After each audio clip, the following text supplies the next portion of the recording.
To disclose or not to disclose? That is the question. And today we are going to answer those questions because a lot of things are flood your mind when you're getting ready to list a home, and one of those things is disclosure. So we're going to talk about disclosures today and why they are important to you selling your home. So the first thing is that we want to know, is your home in an HOA?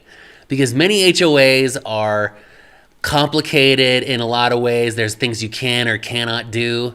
And whether you're selling your home or purchasing a home, you want to know what's going on with that HOA. So make sure that potential buyers know that your home is in an HOA.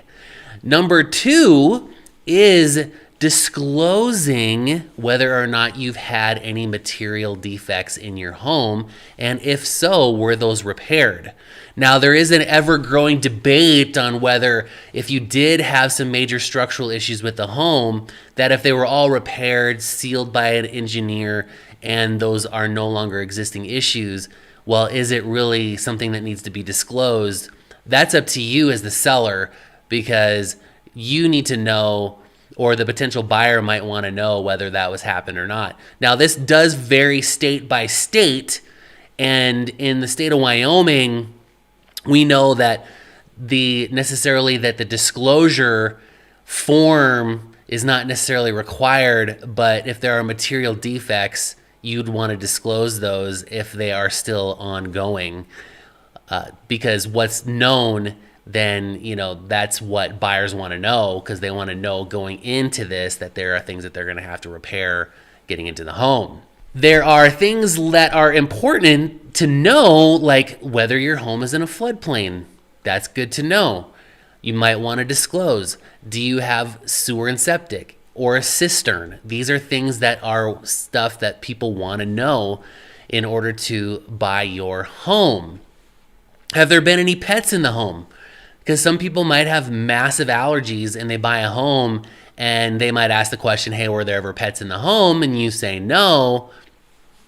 And then they break out into hives or have a seizure or things like that. These are things that people want to know.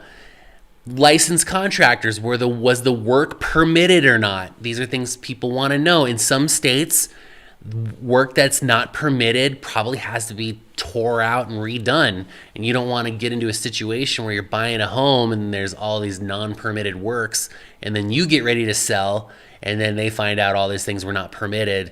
That can cause some pretty significant issues down the road. And last but not least, one thing that you might want to know is, what is a latent defect? And latent defects are a defect which could not have been discovered by ordinary reasonable inspections and care. The Black's Law Dictionary defines a defect which reasonably careful inspection will not reveal. So these are defects that are hidden that you could not discover through a regular inspection, and these are things you definitely want to disclose.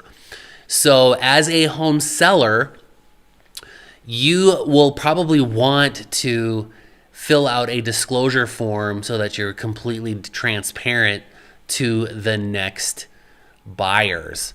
And so the only thing that is definitely required on a national scale is, if a home was built prior to 1978, a lead-based paint disclosure is required, and that they protect your family from lead-based paint in your home is a form that is required to be presented to the buyers. So outside of that, if you have any questions on defects, what is required, what's not required, we get questions all the time for people looking in the Cheyenne area that are wanting to know, what does it take to sell my home quickly and ethically. So please reach out if you got questions. I'm JP Fluellen, Titan Real Estate Team at Real, and we'll catch you guys on the next video. Peace.